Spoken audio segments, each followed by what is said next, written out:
Veja a resposta agora.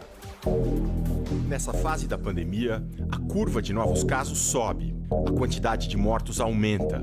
Mas existe também um outro número, bem grande e importante. É o de pessoas que pegam a Covid-19 e se curam. Hoje no mundo são 250 mil curados, que vão desempenhar papéis cruciais daqui para frente. Vamos ver por quê. Quem teve o coronavírus e se recuperou, está imune? Está. A gente tem elementos suficientes para dizer que a infecção por um vírus, depois que ela é curada, induz uma defesa, induz a formação de uma substância protetora chamada de anticorpos, que são capazes de neutralizar, bloquear o germe caso a pessoa entre em contato de novo. Esta semana, a revista americana New Yorker relembrou um caso curioso. Em 1846, aconteceu um surto de sarampo nas remotas Ilhas Faroe, no Atlântico Norte. 100% da população foi contaminada. 65 anos depois, houve outra epidemia de sarampo por ali. De novo, todo mundo pegou, menos os que tinham mais de 65 anos. Eles estavam imunizados desde o surto anterior. Claro, o novo coronavírus e o vírus do sarampo são diferentes, mas a história dá uma ideia de como a imunidade pode funcionar. Nenhuma infecção por vírus é exceção a essa regra? Claro, tem algumas doenças causadas por vírus que escapam esse mecanismo de defesa. Uma delas é a infecção pelo vírus da AIDS, outra é a infecção por alguns tipos de hepatites. Já no caso dos coronavírus... Para vírus com essas características, uma infecção basta para induzir uma defesa no resto da vida. Uma experiência na China reforça essa confiança. Em laboratório, 4 macacos foram infectados com o vírus e ficaram doentes. Um teve de sofrer eutanásia, para os médicos observarem diretamente a pneumonia que a infecção provocou. Os pesquisadores esperaram, então, 28 dias, até que os 3 macacos restantes dessem negativo para o vírus. E aí, reinfectaram os bichos. Dessa vez, os macacos tiveram só uma febrinha rápida e mais nada. Estavam imunizados. Apesar desses resultados com animais, existem relatos de seres humanos que teriam se curado e depois voltaram a dar positivo. Mas o Dr. Esper pondera. A gente tem que separar o que é a gente detectar o material genético do vírus numa secreção e o vírus estar inteiro ali. E o que aconteceu foi isso. Uma pessoa teve uma doença mais agressiva, ela ficou boa, foi para casa, depois ela teve alguns sintomas, fizeram o exame da detecção do material genético do vírus, que a gente chama de PCR, e deu positivo. Depois de algum tempo, a gente percebeu que algumas pessoas, especialmente aquelas com doença mais grave, podem ter a detecção desse material genético do vírus que se estende até mais de um mês. Mas são só pedaços de material genético e não o vírus inteiro. Esse sim que seria capaz de infectar e de ser transmitido.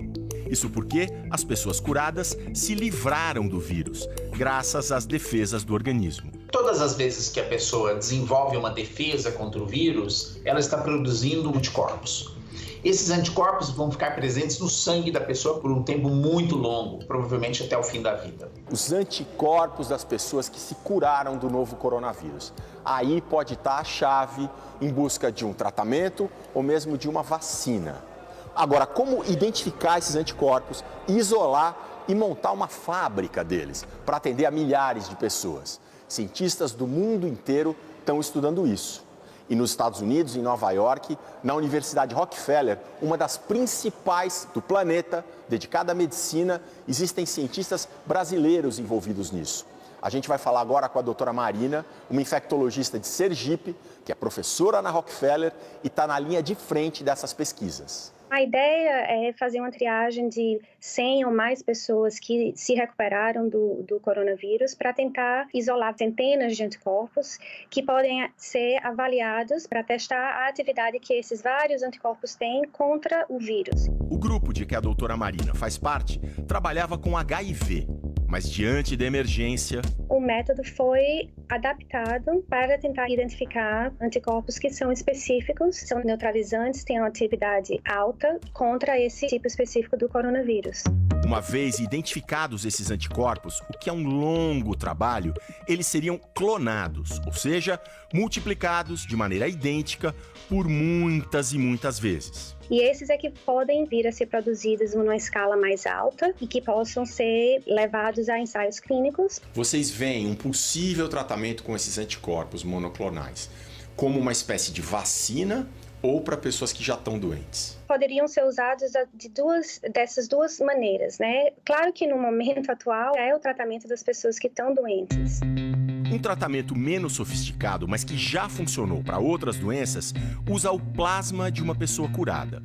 O plasma é a parte líquida do sangue cheia de anticorpos. Esse plasma é tratado, purificado e transferido para um doente. A esperança é que os anticorpos de alguém curado possam combater a infecção em uma outra pessoa. Vários hospitais e centros de pesquisa do mundo, inclusive no Brasil, já receberam autorização para fazer esse tratamento contra a Covid-19. Essas transfusões vão ser usadas de uma maneira de urgência e serem transferidas para pacientes que estejam bastante doentes nas UTIs. Além de fornecer plasma e anticorpos, outro papel importante das pessoas imunes é fazer com que futuras ondas de uma epidemia não sejam tão devastadoras. Quando você olha uma curva epidêmica, uma onda de casos acontecendo no lugar, ela tem um aumento, um cume, depois ela se esgota e cai. Grande parte dessa diminuição de número de casos é porque um número grande de pessoas acaba ficando protegida pela infecção. Ou seja, se uma pessoa passa para outra que nunca teve, passa para outra que nunca teve, mas chega numa outra que já teve contato com o vírus, essa transmissão ela tem um fim, encontra um obstáculo. A chance do vírus causar uma grande onda, como a gente está vendo, é menor. O mundo espera que o trabalho dedicado de cientistas, como o Dr. Esper e a doutora Marina, dê frutos o mais breve possível e que cada vez mais gente consiga se curar.